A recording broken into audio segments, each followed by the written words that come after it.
Hello मेरे economics के प्यारे स्टूडेंट, आप सभी का आज के इस क्लासेस में स्वागत है। आज हम लोग जानेंगे अर्थशास्त्र क्या है, अर्थात कक्षा 12 के first chapter what is economics, economics क्या है, अर्थशास्त्र क्या है, इसके बारे आज हम संपूर्ण जानकारी आज के इस वीडियो में हम देने वाले हैं। इसलिए आप लोग ध्यान से सुनिएगा और जहाँ समझ में नहीं आएगा वहाँ पर आप हमारे कमेंट बॉक्स में लिख सकते हैं। मैं भरसक प्रयास करूँगा आप लोगों को अर्थशास्त्र के बारे में संपूर्ण जानकारी देने का।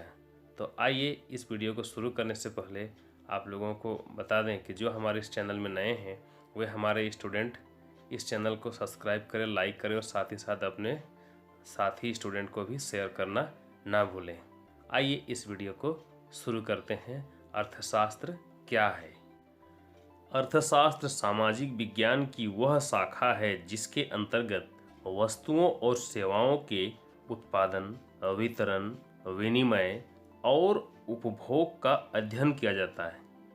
अर्थशास्त्र शब्द संस्कृत के दो शब्दों से बना है, अर्थात अर्थ जिसका अर्थ होता है धन और दूसरा शब्द शास्त्र यानी ज्ञानों का भंडार, और इसका शाब्दिक अर्थ होता है धन का अध्ययन।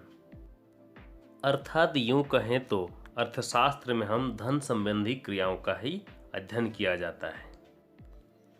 इसी संबंध में प्रोफेसर सैमुअल्सन का कहना है कि अर्थशास्त्र कला समूह में प्राचीनतम तथा विज्ञान समूह में नवीनतम वस्तुतः सभी सामाजिक विज्ञानों की रानी है। ब्रिटिश अर्थशास्त्री अल्फ्रेड मार्शल ने इस विषय को परिभाषित करते हुए इसे मनुष्य जाति के रोजमर्रा के जीवन का अध्ययन बताया है।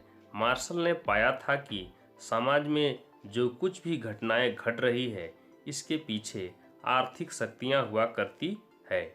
इसलिए समाज को समझने और इसे बेहतर बनाने के लिए हमें इसके आर्थिक आधार को समझने की जरूरत है।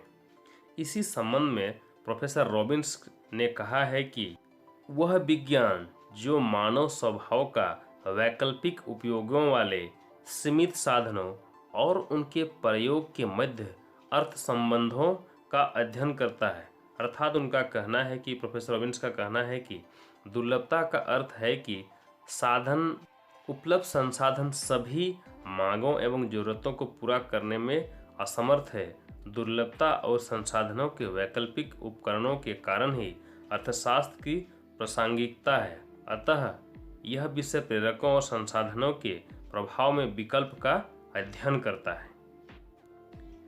इसलिए अर्थशास्त्र एक विज्ञान है जो मानव व्यवहार का अध्ययन, उनकी आवश्यकताओं, इच्छाओं एवं उपलब्ध संसाधनों के वैकल्पिक प्रयोग के मध्य संबंध का अध्ययन करता है। अर्थशास्त्र के विषय सामग्री का संकेत इसकी परिभाषा में मिलता है, अर्थात अर्थशास्त्र सामाजिक विज्ञान की वह शाखा है जिसके अंतर्गत वस्तुओं और सेवाओं के उत्पादन, वितरण, विनिमय और उपभोग का अध्ययन किया जाता है। विभिन्न अर्थशास्त्रियों ने अपने अपने पुस्तकों में कुछ इस प्रकार से अर्थशास्त्र को माना है। जैसे प्राचीन अर्थशास्त्री एडम स्मिथ ने 1776 ईस्वी में उसकी सुप्रसिद्ध पुस्तक जो प्रकाशित हुई, an inquiry into the nature and the causes of wealth of nation में एडम स्मिथ ने कहा है कि अर्थशास्त्र धन का विज्ञान है।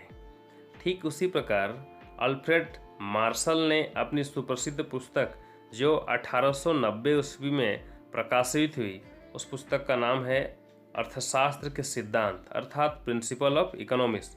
उसमें अर्थशास्त्र को कल्याण संबंधी परिभाषा देकर इसको और अधिक लोकप्रिय बना दिया है।